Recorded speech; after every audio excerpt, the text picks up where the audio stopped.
No big thing. The programme highlighted the stories of people who'd been sent to prison for possessing the drug. And then they charge them with that, they charge them with something else, something else, something else, and they just destroy that person, you know. If you think the cannabis laws are wrong, you should become a member of the Legalised Cannabis campaign. I genuinely thought that within the year, 18 months, there were going to be some meaningful changes in the law. The logic was there, as now. I simply couldn't see a problem, and I thought within 18 months, the law significantly changed. But Tory libertarianism did not yet stretch to cannabis. Prohibition policies continued, and major seizures of cannabis made headline news. It was a mutual appreciation society. I mean, the police wanted the publicity and the press wanted the stories. Tons of high-grade hashish would have fetched around £100 million, but they were watching and waiting for it long before it arrived on the dockside. This discovery was the result of a tip-off. Police say they've smashed the world's biggest drugs ring and arrested the Briton who ran it. At the same time, pot smoking began to feature in comedy series of the day, as popular TV began to reflect some of its audience's own experience.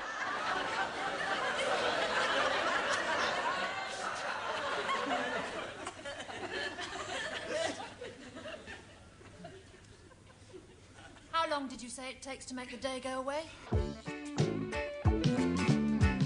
Grange Hill was one of the first children's drama series to tackle a drugs storyline.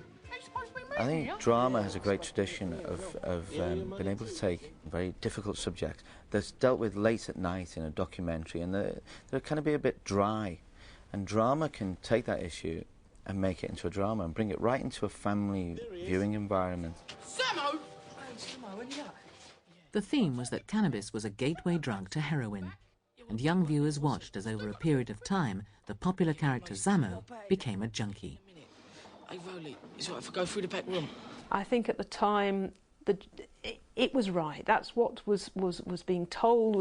It was the right way of approaching it in health education. It was very adventurous. It was very brave to have a drugs issue on primetime television. Samo! You all right? The storyline was a good way of acknowledging the issue that heroin had suddenly become grotesquely popular again among certain sectors. It had disappeared for a long time before that, but it very quickly got absorbed into this "just say no" thing.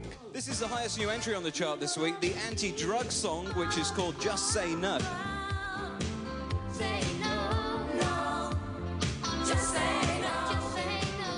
I thought you would just say no thanks. It wasn't very polite, was it?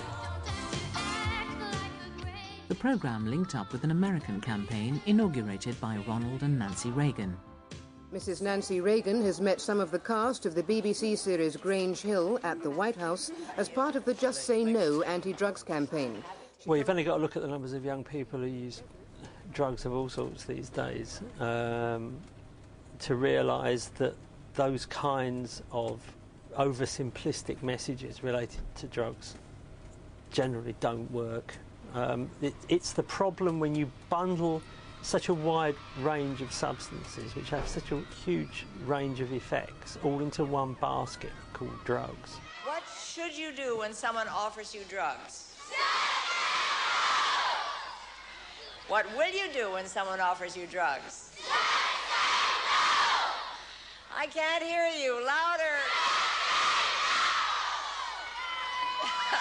That's wonderful. In some ways, it's more dangerous to pretend that all drugs are the same, because once you find out the softer ones aren't that bad for you, maybe you're tempted to try the harder ones. That is one of the enormous damages of this prohibition policy. It's how it brings government education policy into disrepute, because unless you tell the truth, you're not going to be able to educate and reduce the harm that drugs can do, even cannabis can do. As the need for more open debate about cannabis became more obvious in the 1990s, the BBC's flagship soap opera, EastEnders, took on the subject several times. In 1993, in an attempt to grasp the nettle of recreational cannabis use, a group of characters went on holiday to Amsterdam, so the issue could be raised without the characters being seen to break the law. But you don't smoke. I do now. What if the police came in? You wouldn't say anything. Well, I'm not waiting around to find out. Sit down. Right? Have some of that. I don't want any. Of course you do. I don't smoke. Well, you should start. The most recent storyline involved Dot Cotton unwittingly using cannabis to help with her glaucoma. Sounds a bit dubious to me. So what help to you is this then? Well, it's what I used, you know, to get rid of me dreadful headaches. My lady said it's good for all sorts, especially glaucoma. I mean, I've heard of wonder cures, but this, it's a miracle. We thought the Dot Cotton example of looking at drugs was just to be able to do something a bit different. You know, we've done Nick Cotton and the obvious baddie dealing drugs and taking drugs and becoming a drug addict and going on the slippery slope. Tastes just like cannabis. Of course it does. In line with the programme's overall stance on drugs, even Dot paid for breaking the law. It is cannabis. It's It actually had much more of an impact. It raised much more a debate about whether drugs should be used in that way for medicinal purposes, and should you turn a blind eye? Should the Dot Cottons of this world be arrested? Does that make her a drug addict? Dorothy Cotton, I'm arresting you on suspicion of possessing Class B drugs. It is the new millennium, and at the Tory party conference, someone else who was prepared to make a drama out of drugs was about to take centre stage. The Right Honourable Anne Widdecombe.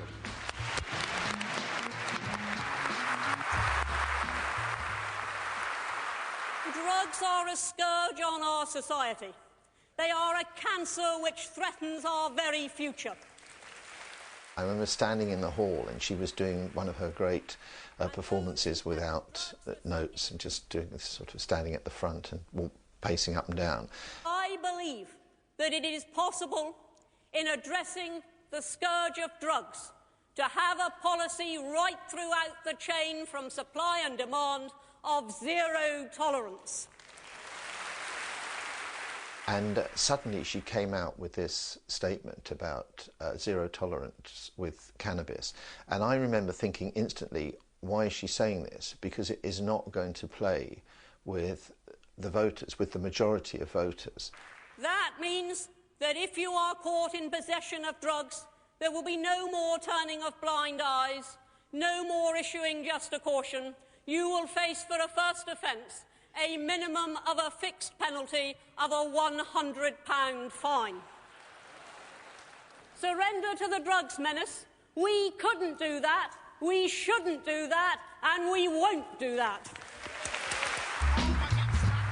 On the face of it, that speech went down well, and 30 years ago, a Tory delivering a hardline message on drugs could have expected a safe passage to the next election. But times have changed.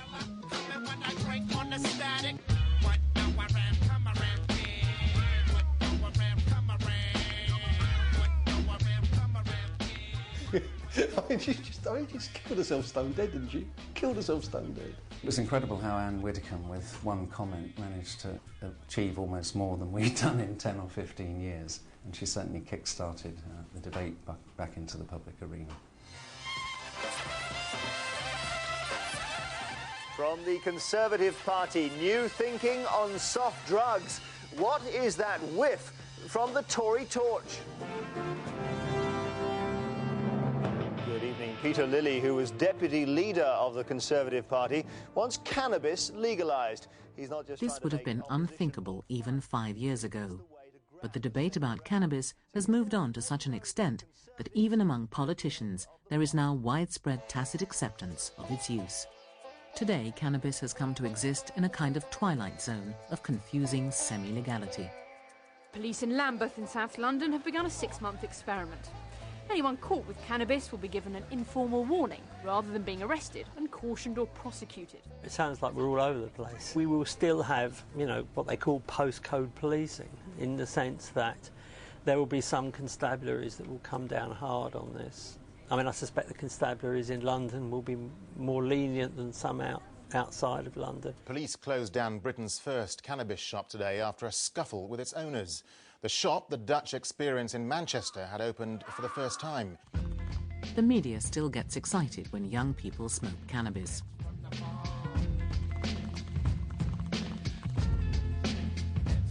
Prince Harry has returned to his home at Highgrove House in Gloucestershire this lunchtime, following revelations in a Sunday newspaper that he'd been involved in heavy drinking and had taken cannabis. It's hard to ignore that someone like that has admitted to smoking a spliff, but I mean, what that does say to you is just how incredibly common it is, and that it is sort of everywhere, and it's not just a kind of some down and out.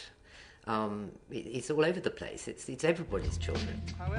And all the major political parties seem to see being soft on cannabis as a way to win votes. The possession of cannabis should no longer be an arrestable offence, the words of the Home Secretary David Blunkett. Downgrading cannabis, doctors say it's not as dangerous as other Class B drugs. In the most radical shift of drugs policy from any of Britain's major parties, the Liberal Democrats have voted to press for the legalisation of cannabis. We appear to be on the edge of a change in what must be one of our most defiantly flouted laws. But if the checkered history of cannabis in this country since it was banned in 1928 tells us anything, it is that nothing is likely to be that simple. Here we are over 70 years later, and we're just beginning to break down some of the sort of prejudices and stereotypes about a relatively harmless drug. What it says is if people think the drug's going to be legalised next month, they better not hold their breath. Keep going, keep inhaling, come on, more. Hey, y'all hit that real pretty part right here, cuz. Gurus next tonight on BBC 4, on BBC 2, of all sorts, with varying influence and specialities, from the Maharishi to Trini and Susanna. Timeshift in a moment. Till I got high. I was gonna get up and find the broom, but then I got high. My room is still messed up, and I know